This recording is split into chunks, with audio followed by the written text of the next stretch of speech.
guys, Steve Davis here, Stillwater Woodcraft. Thought I would harp on the ability to affect fire again today. It's always something that's a very, very important skill, no matter if you're using 18th century technology or modern technology. If you're going to spend any time in the woods at all, even just a couple hours, you need to have a way to start a fire. Okay, you never know what's going to happen, how long you're going to be there. So what I want to talk about today is the fire kit. Now I've discussed, all kinds of different ways to start a fire in different videos and whatnot, but never really the kit I carry for that. So what I thought we'd do today is I'd go over my kit, give you guys maybe a couple ideas for your own. In the comments you can leave your own ideas that maybe you carry in your kit.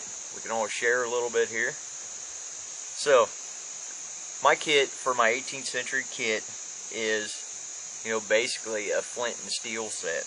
Okay, now the first thing for this kit is something to carry it in to protect it from humidity, dampness, rain, whatnot. Okay, and what I'm using for that is a deer hide bag. Okay, this is just sewn up the sides, it's folded this way, sewn up the sides. It has a long flap and some tie strings on it. Now down in the bottom of this is quite a bit of stuff I've picked up along the way, some birch bark and different stuff. Then I want to drag all that out right now. So that's just my bag to carry it in. Inside that bag we obviously have the flint and steel. Okay, have a couple decent pieces of, this is a piece of English flint actually, with sharp edges around the sides. If your flint's getting dull, take the time, knock a couple flakes off of it, get you a nice sharp edge on that flint so it will strike your steel fine. And then I have just this oval flint striker. This one here was made by Atlee Miller, master blacksmith, but these aren't hard at all to make. This oval shape is super common for the 18th century. You want to be sure that that striker will throw a nice shower of sparks with every strike on a sharp flint. Without that, we don't have anything. Okay, so now we need something to catch that spark. So I have just a small tin here. Okay, this is a reproduction tinderbox made by Ted Cash. They make all kinds of different little boxes and brass stuff and whatnot.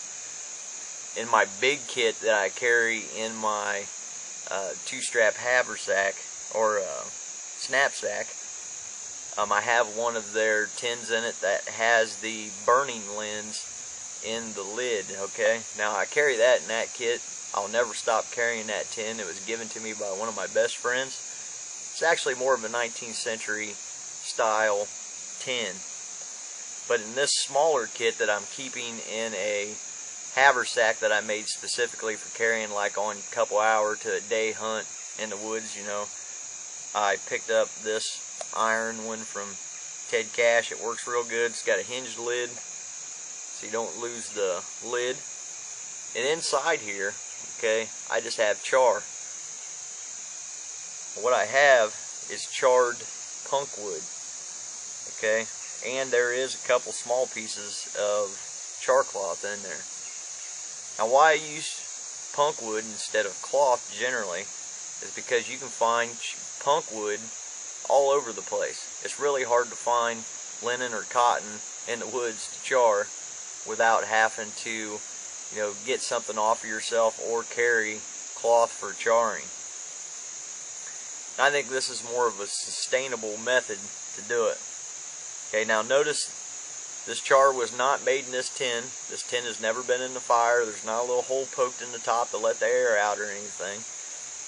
If we're making holes in our tins to make char in the tin, now we've just made it so this tin isn't as watertight or airtight as it possibly could be. And it's very easy to make char without doing it in a tin. in my video on flint and steel alternative methods, I show how to char punk wood under a fire or in the fire. To char cloth, you can just hang it up and kind of roast it in front of the fire and char it. But whatever method you want to work, you know, that's fine. Doing it in a tin, basically you're creating a little oven and you're making perfect char. But like I said, you got to decide whether or not you want to do that to your tin.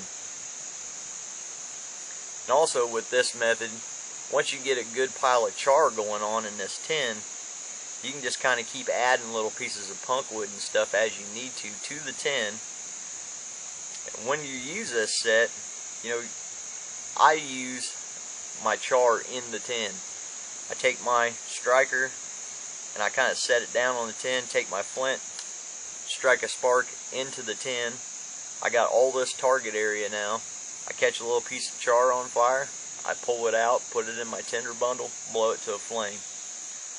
And then, you know, anything in there that's burning, when you shut the lid, you're going to smother it out, and also it will start to char the pieces of punk wood that you're adding into it. So, you know, this to me is something you want to really protect. So think about that before you poke a hole in your tin. Throw it in the fire, warp the metal so it doesn't seal right. It's hard to open. It's just a mess. It's a lot easier to do it in the fire. Okay, let's get on from that. We have our ignition source here. Okay, now with tinders and accelerants. Okay, I carry, you know, whatever I can pick up for a bird's nest along the way. I'll keep picking up and stuffing in either that bag, or I'll just stick it in the fold of my shirt until I need to use it.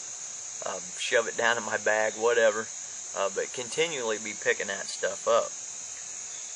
Now it's good to carry some other things in this kit to be able to get a good flame going, you know, in wet or adverse conditions. And here's just a couple things that I keep in mind. One is a beeswax candle stub. Also in the flint and steel video alternative methods, I show how to light a candle with a flint and steel set in your char tin. I like to pick up things like birch bark.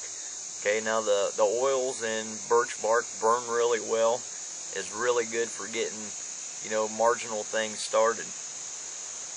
Another really good thing to pick up when you can get it is pine sap. Okay, pine sap burns like napalm, okay, and it'll burn for quite a while. It's a really good thing to have a nice chunk of this in your kit.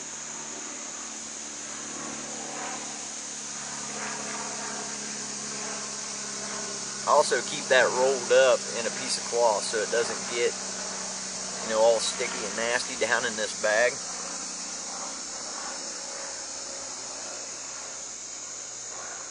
I get this stuff down in here.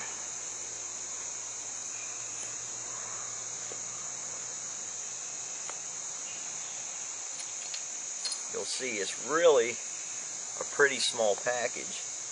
It could even be carried in your shooting bag. A lot of guys will carry their flint and steel set in a shooting bag. You know, that's up to you. I don't particularly like anything other than shooting stuff in my shooting bag. That's just my choice.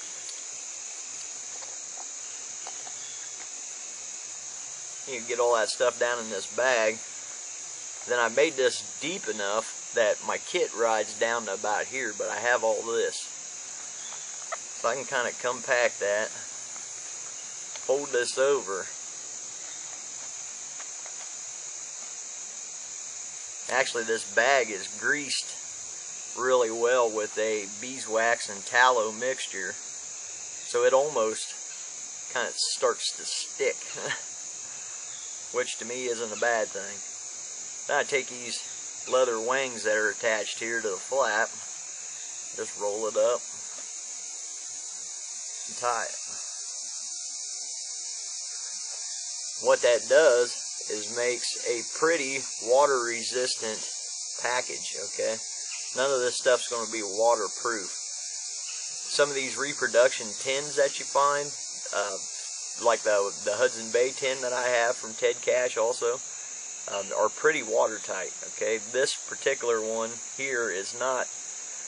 If you dropped it in the water, your tenders are going to be wet. Okay, but it is what it is. You know, it's what they had. So, just wanted to go over my kit a little bit. Also, this being the one I carry, I also have a backup at all times, okay? In my slit pouch here, on the back side of this, I carry what is basically a small version of this kit. Okay, another little flint striker. You never know when you're going to lose stuff. And also, my burning lens, okay? Now, I don't have one in this kit, but I have one on me. My big kit, you know, obviously has the one in the lid. This is a rather large burning lens, okay? I think this one's like 8 or 10 power. But even on a winter day when you have a real low, non-intense sun angle, this burning lens will get it done. Okay, this is a really easy way to start char or light your pipe or whatever. To me, you can't have too many methods at your disposal. You don't want to get crazy and start making a fire kit that weighs 15 pounds, you know, and takes up half your pack. But you need good quality things, good quality strikers. Keep up with it. You know, don't wait until you're out in the woods to check your fire kit. Check it before you leave, and then maybe replenish it while you're in the woods. But with colder weather coming on, guys, I think it's just ultra important to be able to get that fire going. If you have a small backup kit in your belt pouch, a main kit in your haversack, your knapsack, whatever, you're probably good to go. You always have the lock on your flintlock if you're carrying one of them. So there's another backup method. There, always on my belt, always in my haversack. So guys, there's just a little discussion on my fire kit, a little bit of the way I think about it. Check out some of my other videos for different fire methods. We go all the way through making a tinder bundle to you know, getting friction fire methods going. So this has been Steve Davis, Stillwater Woodcraft. Very annoying airplane. I thank you for your views. I thank you for your support. We'll see you on the next one.